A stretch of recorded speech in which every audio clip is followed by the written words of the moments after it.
નમસ્કાર મિત્રો, મારા આજના વ્લોગમાં તમારું હાર્દિક સ્વાગત છે. અને આ છે ભાવનગરના ગણપતિ દાદાનો પાર્ટ 2 અને તમે વ્લોગમાં બન્યા રહેજો અને પૂરો વ્લોગ જોજો.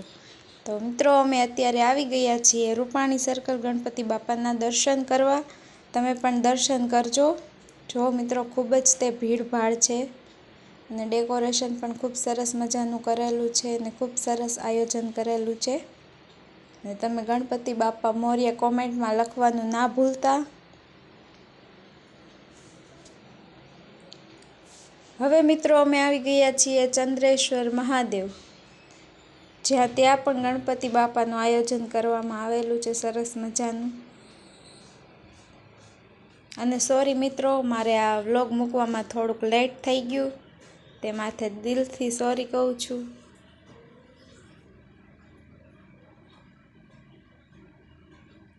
ખૂબ સરસ મજાનું ડેકોરેશન કરેલું હતું અને ગણપતિ દાદાની મૂર્તિ પણ ખૂબ સરસ હતી, તમે જોઈ શકો છો. અને ત્યાં ડેકોરેશન પણ ખૂબ સરસ કર્યું હતું, ફોટોશૂટ માટે પણ અલગ હતું. અને હવે અમે આવી ગયા છીએ મેઘાણી સર્કલ મહાકાળી માતાના મંદિરે, જ્યાં દર વર્ષે ગણપતિ બાપાનું આયોજન ભવ્ય કરવામાં આવે છે, તમે જોઈ શકો છો. અને મૂર્તિ પણ ખૂબ સરસ મજાની હતી બાપાની. અને ત્યાં રોજ અલગ અલગ કાર્યક્રમ હોય છે.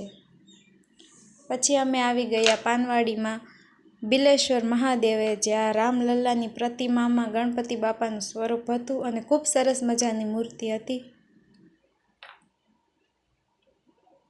પછી અમે આવી ગયા સરદારનગર લાઈવ મૂવિંગ ગણપતિ બાપા જોવા.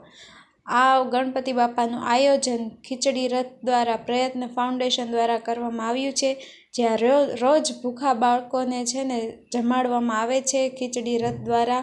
મેં પણ તેમની પ્રસાદી લીધેલી છે રથયાત્રામાં ખીચડીની.